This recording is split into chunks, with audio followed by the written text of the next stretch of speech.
अस्सलाम वालेकुम नाज़रीन, आप देख रहे हैं नसीम ज़ाहिर पाकिस्तान। इस वक्त बहुत अहम मुज़ाकरात हो रहे हैं इस्तांबुल में एज वी स्पीक, और मुज़ाकरात एक ऐसे मुल्क के साथ हो रहे हैं जिसके बारे में हम हमेशा कहते हैं यहाँ बैठ के कि it is perhaps one of the most important countries for Pakistan. बगैर किसी झिझक के हम ये कह सकते हैं कि जब एक दफ़ा प्रेसिडेंट अशरफ गनी ने कहा था कि these are twins joined at the hip, हमारा ख्याल है वो भी बिल्कुल दुरुस्त बात है।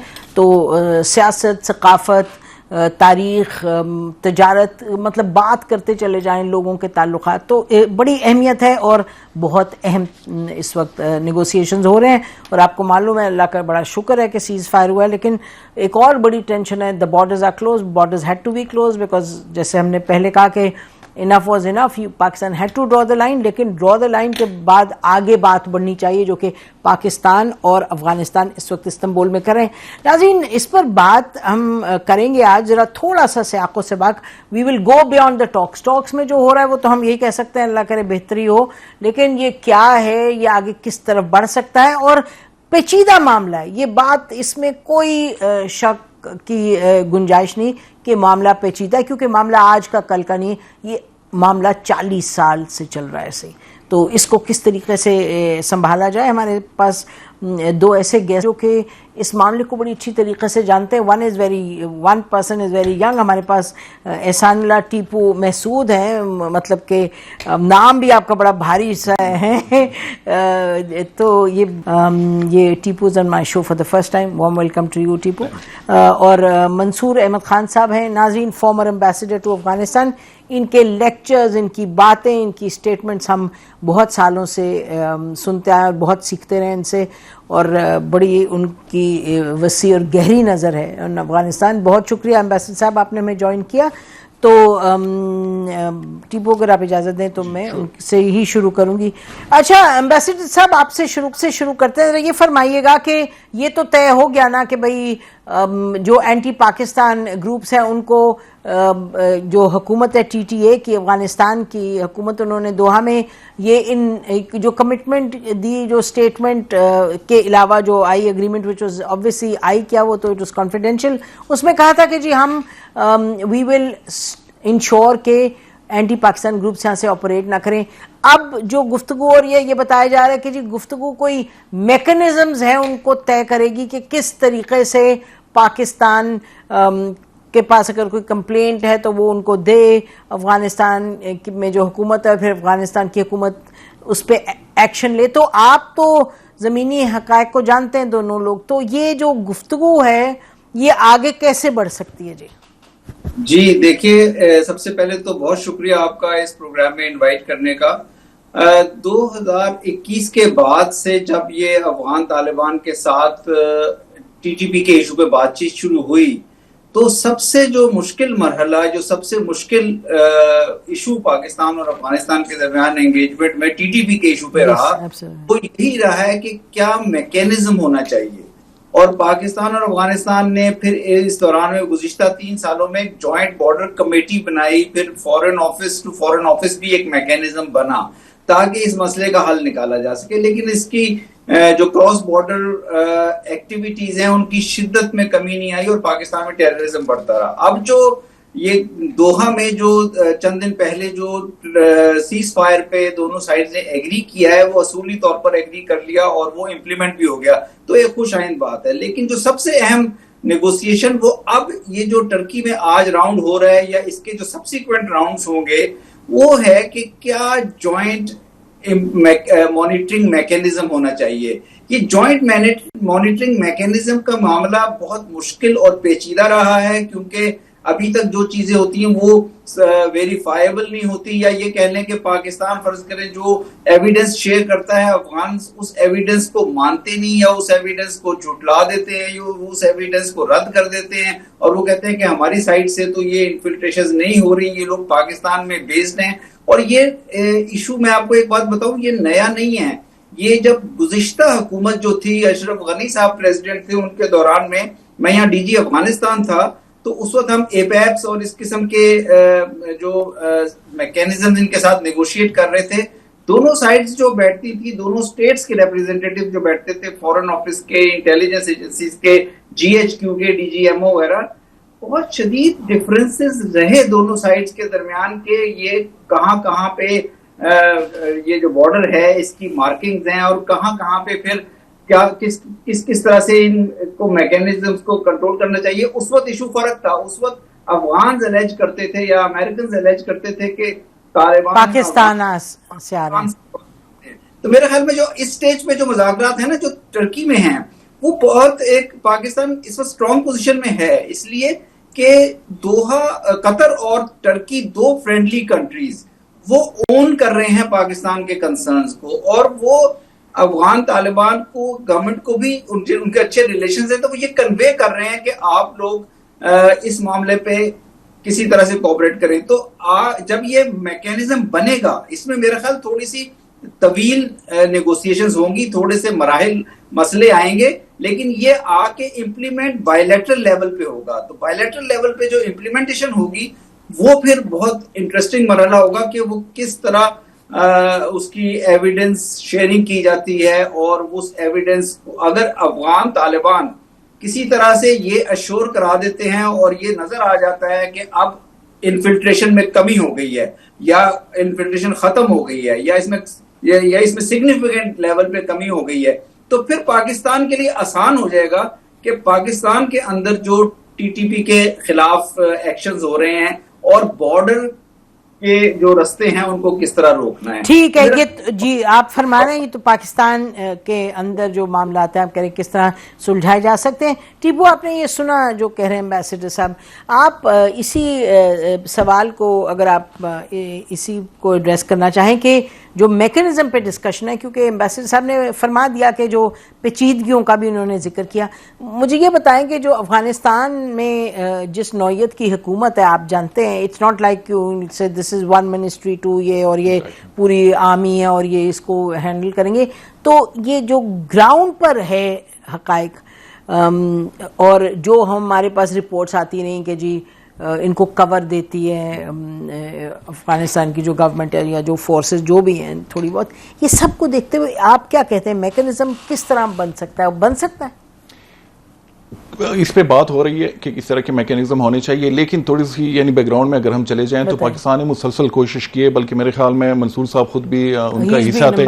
एग्जैक्टली, जब तालिबान ने टेक ओवर किया तो ही वाज इन काबुल, तो उस वक्त भी यानी टीटीपी के खासकर इशू पे काफी बाईलैटरल एंगेजमेंट्स हो रही है, मुसलसल हो रही है। इमरान खान साहब की गवर्नमेंट हो, पीडीएम की गवर्नमेंट हो, हिना रबानी खुद गई थी, अभी इसाकडार साहब 2-3 दफा गए वहां पे।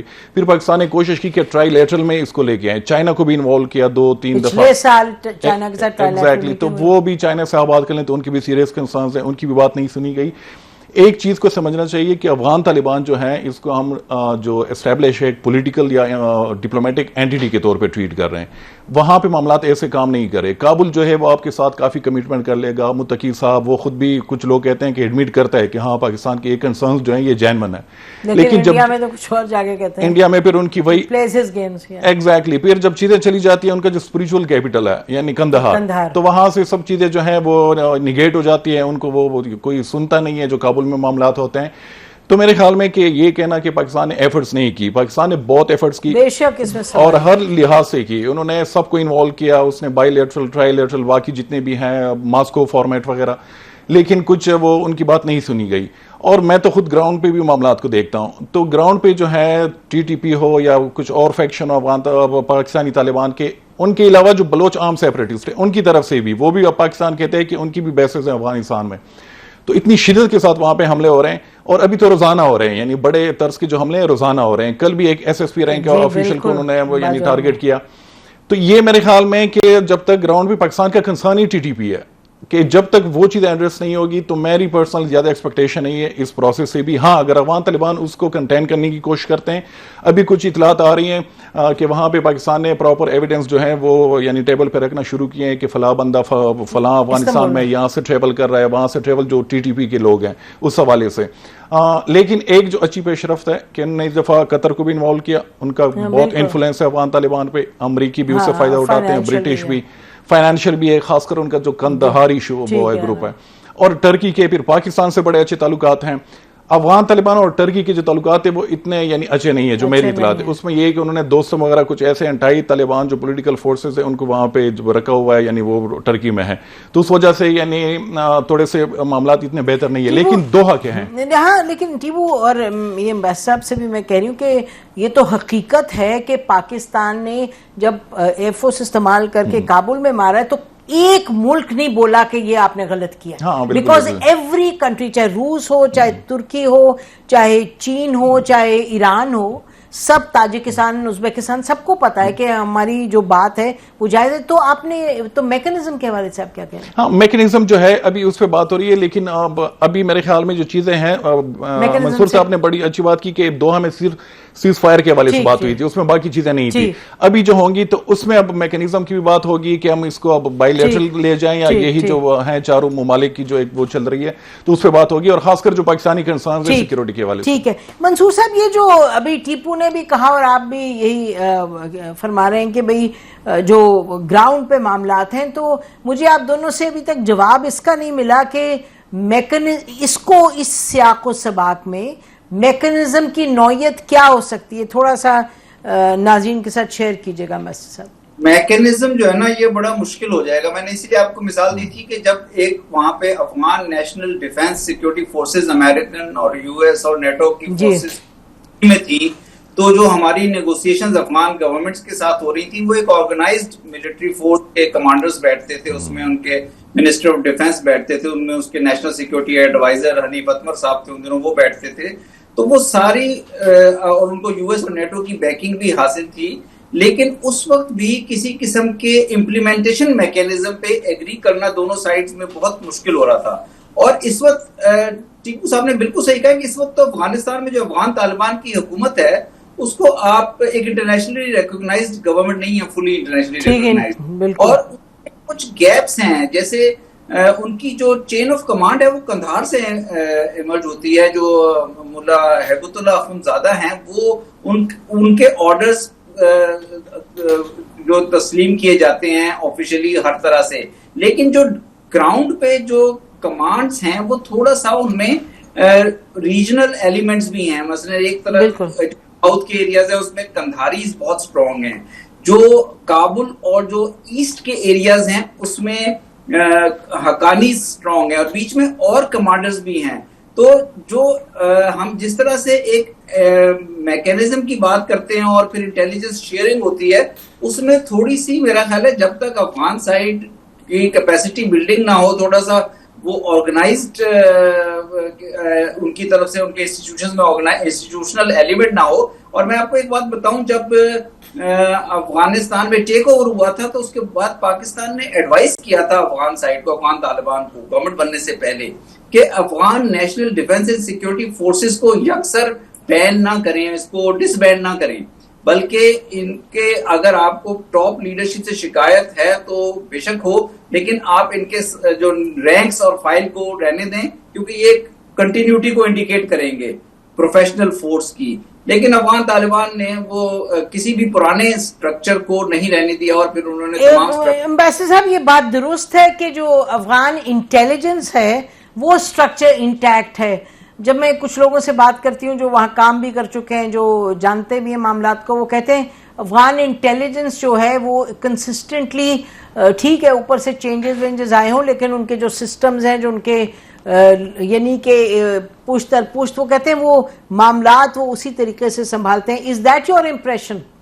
ये इम्प्रेशन नहीं, बल्कि मैं इस बात को एंडोर्स करूंगा कि अफगान इंटेलिजेंस ना सिर्फ इंटैक्ट है, बल्कि ये एक मैंने तो खुद ऑब्जर्व किया कि जिस दिन वहां गवर्नमेंट चेंज होती है अफगानिस्तान में, तालिबान टेक ओवर करते हैं, Taliban assume the positions of Afghan state exactly the same day they assume power.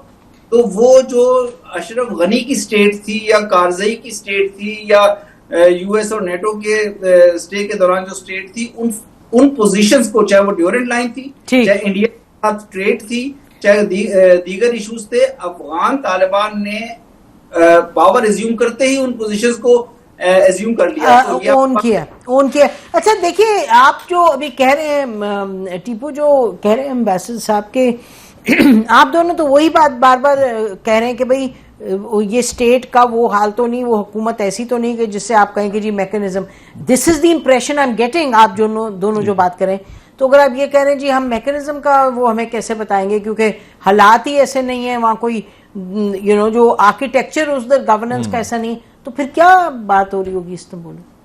Istanbul में मुझे लग रहा है कि पाकिस्तान इस नतीजे पे पहुंचे। अभी भी ख्वाजा आसिफ साहब की तरफ से एक बयान आया है कि अगर वहां पे मामला ठीक नहीं हुए तो पाकिस्तान दोबारा से वो रिएक्शन देगा।